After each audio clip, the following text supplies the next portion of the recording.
Hey everybody, it's Herb coming to you from New York or Knoxville, and I hope you're doing well. So we are going to have some record temperatures this week. We're supposed to hit 100 degrees. It's been a hot month all the way around. It's been high 80s to mid 90s week after week. Cool day here or there, but for the most part, it's been pretty hot. And so, of course, when the temperatures get really hot and you're worried about your soil staying moist enough for your plants and all that, you want to keep a close eye on your plants and make sure that they're going to do okay in the heat. But there's one plant in particular where it might be misunderstood, and you'll see something that you'll think is troubling, and it's really not troubling. It's just the plant doing what it knows to do. Okay, and that is your squash. So if you grow any type of squash or pumpkins or gourds or anything like that, that plant in particular, there's some other plants that do it, but that plant in particular has a mechanism that kicks in when it gets really hot, and it voluntarily collapses its leaves down such that it looks like they're wilting. And so if you come outside and you see your plant like this, you're going to assume that the plant is struggling, but it's not struggling. It's just doing what it needs to do to cope with the heat. So I'm just going to show you real quick. All right, so these plants, they don't look that happy right now, right? You see all the leaves are wilting, right? And so you're like, oh no, do I need more fertilizer? Do I need more compost? Do I need more water? I am watering, but I just part of my routine. I just try to get water going into the roots at least once a day. But what will happen is, as long as that's what's causing it, is the moment that it gets a little darker out, a little cooler out, around dusk time, you'll see these leaves perk back up. And what the plant is doing is it is reducing the surface area of its leaves. And it is doing that because I don't know for sure, I haven't done enough research on this, but it's some sort of either temperature control or a way to conserve moisture, but it's going to decrease that surface area to protect itself from the heat and the sun, and you'll know that that's what's causing it when they perk back up in the evening or early morning. Okay, if your plants, your squash or pumpkin plants, continue to look like this throughout the entire day and night, then it might be another issue. Then it could be that they need more irrigation. Maybe they need a little more fertilizer, or you might even have a pest that's called the vine borer. But that hasn't been happening here. I've kept a close eye on things, and they are just doing their thing to cope with this heat. And they keep growing. They keep getting longer. They're starting to really sprawl down the side of my yard, so I'm happy with that. But just as a side note, for those of you who have been following, this garden originally started out as a Three Sisters method, where the three plants are supposed to basically support each other in creating a better garden and a better yield. And while it is overall working out, I haven't been particularly amazed with any of the plants particularly benefiting one another.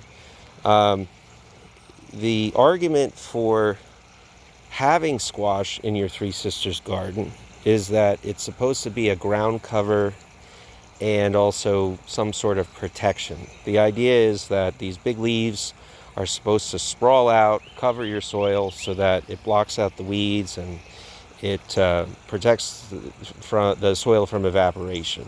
And I haven't really seen too much of that. Now, that just could be that I didn't, plant it in the right pattern, or I didn't, I just didn't put enough seeds in the garden. That could be it.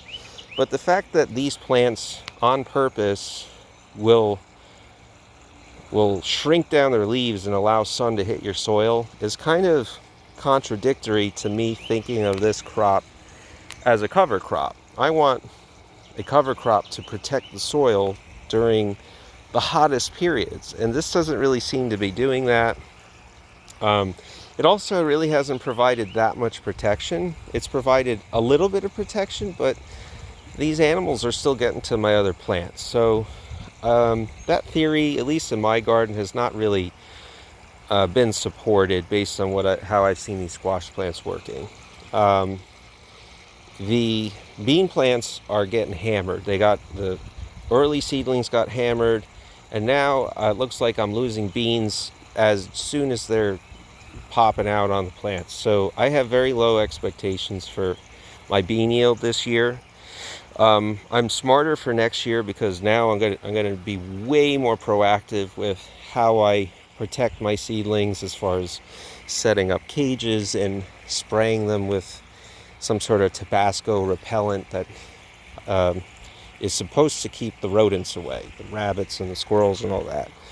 But this year, if I get any beans, I'll be happy.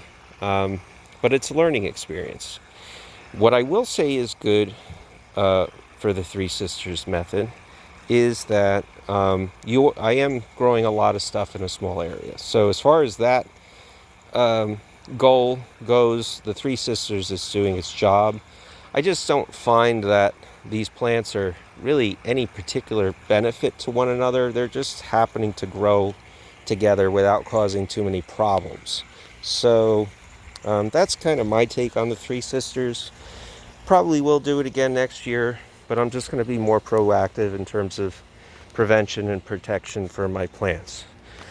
Just as a side note, some of my potato plants are starting to turn yellowish. So when they get more yellow and brown, that'll be a sign that our first harvest will be ready. So I'm excited to see how that turned out.